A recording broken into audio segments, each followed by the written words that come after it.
Eu fui espinafrado por centenas ou milhares de pessoas que não concordaram comigo, ok, mas eu continuo soberano, eu continuo senhor de mim mesmo. Por quê? Porque a minha saúde, né, existencial, ela não está vinculada a estar permanentemente aplaudido, porque isso não acontecerá. Isso é para você estar permanentemente aplaudido, você tem que ser uma ameba.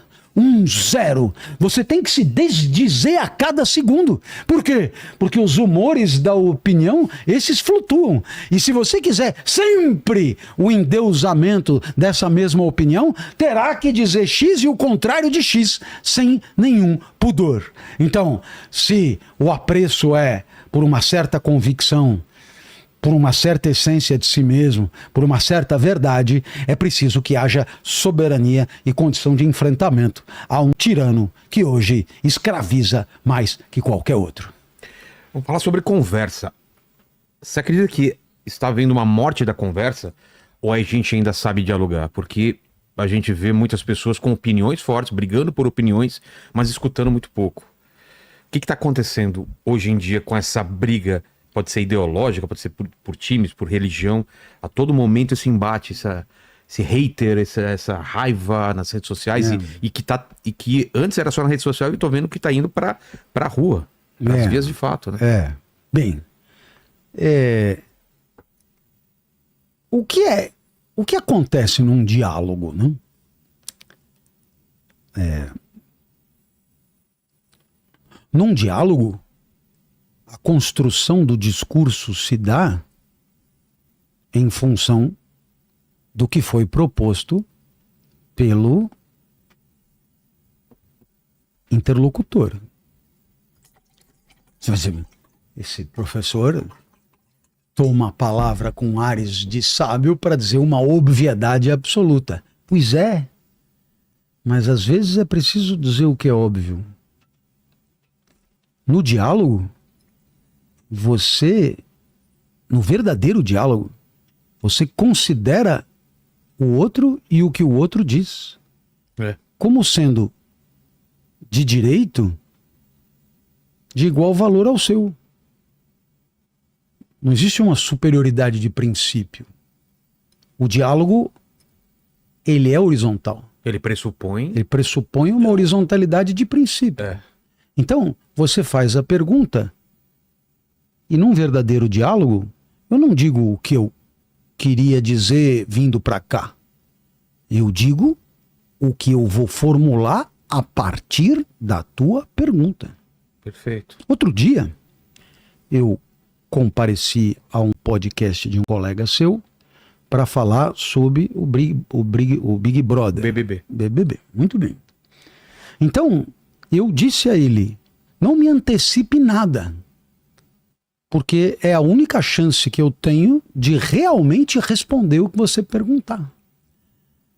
Porque, como, enfim, não é um assunto da minha especialidade, eu poderia ser tentado a preparar meia dúzia de teorias dessas que ninguém entende para colocar como resposta e aí cumpre o papel, né? Mas não.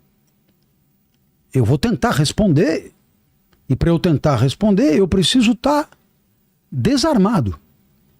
Eu preciso considerar a tua pergunta como o mote, como o motor da minha resposta, efetivamente. E naturalmente, que o seu encadeamento, ele se produzirá segundo a mesma lógica. Você vai falar em função do que eu tiver respondido. E assim, o diálogo pressupõe respeito máximo, que é a consideração do que o outro disse como tão relevante que é merecedora da produção de um discurso inédito da minha parte, que eu jamais elaboraria não fosse a intervenção prévia feita pelo outro. Perceba que é um sinal de de consideração e de respeito pelo outro. O que eu estou dizendo eu jamais diria se não fosse você. Não tem nada de pronto. Nada tem a ver com uma palestra, por exemplo. Eu chego para dar a palestra, o que eu tenho para dizer já está ali, como se dizia na época, na ponta da língua. Então, sim, esteja quem tiver na minha frente, eu vou falar o que eu tenho para falar. No diálogo, não.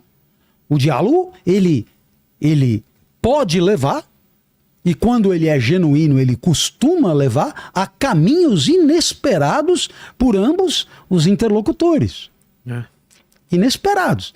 Então, existe no diálogo uma dimensão de respeito e tolerância, e de outro lado, uma dimensão de risco.